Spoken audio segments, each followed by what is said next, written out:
I'm very transparent in the fact that, in the sense that, again, people know me. You guys know me.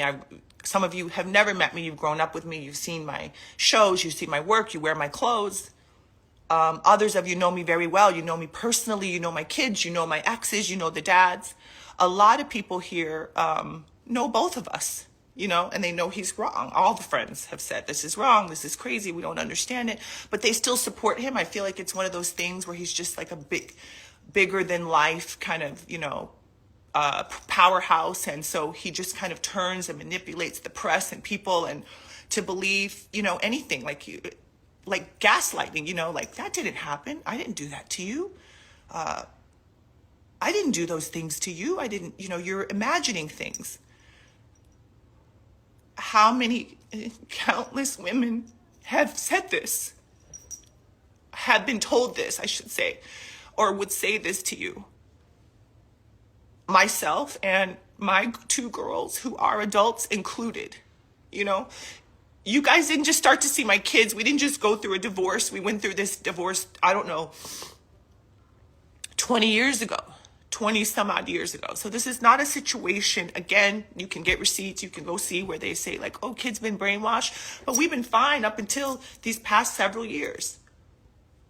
So, what happened? All of a sudden now the kids are brainwashed. All of a sudden now these young women who are grown women are babies.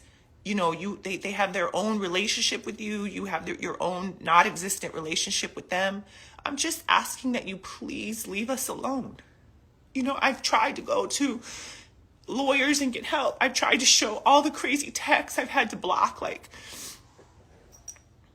you do crazy shit, like send flowers to yourself and take a picture and post it on the gram and tell everybody I sent you flowers. Again, I have receipts of all of this. I have receipts from your office saying that you sent flowers to yourself without my permission. I have all of this. You guys have never seen it because it just doesn't warrant, it doesn't rise to that occasion. I mind my own business, but please don't attack my children. They've been through so much.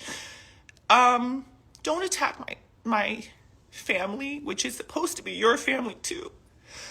Don't do that because you're at rock bottom. I don't know. Hypothetically, you're at rock bottom. You've hit the bottom. I don't know. You're grasping at straws. I don't know if this is a money grab. I don't really know what this is. I think it's probably all of the above. I have to say I think and allegedly and all these things just so I can be, right in saying like my feelings and how I feel, what I think.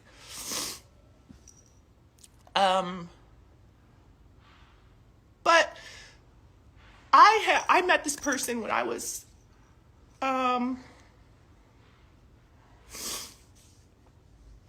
in high school in St. Louis, Missouri. I was modeling. I was 16 years old. Like, I've known you and everybody knows. Again, that's documented. You can see. I believe I was maybe a sophomore. I know it was before junior prom and senior prom because I went to both of those proms alone with my friends when I was dating them. So it was definitely long before junior and senior prom. I think it was around sophomore year of high school. And again, everybody knows this in my life. They know I was walking around, they see me. The point of it is I've known you a long time and I've seen lots of stuff and I just choose to not go there. Lots of things that I could say over the time. I'm typically the one that he and others would call to have their back, right? I'm the one that they would call to solidify everything, to validate everything. If you always look, whenever they get into trouble, they always want to hop up on the live and do a half screen with me. Again, this was years ago because we don't speak now. But, I'm always the one that kind of puts out the fire. I'm also the one that always runs to the defense of all my friends. So if you see any other women, certainly women that I've come up with, certainly women that are mothers of my other of my kids that I love, I come to their defense. So if they're down and out or something's wrong, yeah, you're always going to see Kimora, big mouth me, running up to the gate, running up to help. And you know why? It's because I feel like I'm the one that can't be bowled over. Some of these other people can be bowled over. A lot of my women You know, friends and other moms, they've gone through things. I've lost friends of mine. People have passed on. You know, I've been through a lot. And I've seen where women a lot of times just don't get their just due. They don't get support. They don't have anything to show for their life and their contributions because they depended on a man. I am not that. I'm one of the few. I'm one of the few. And there's a handful.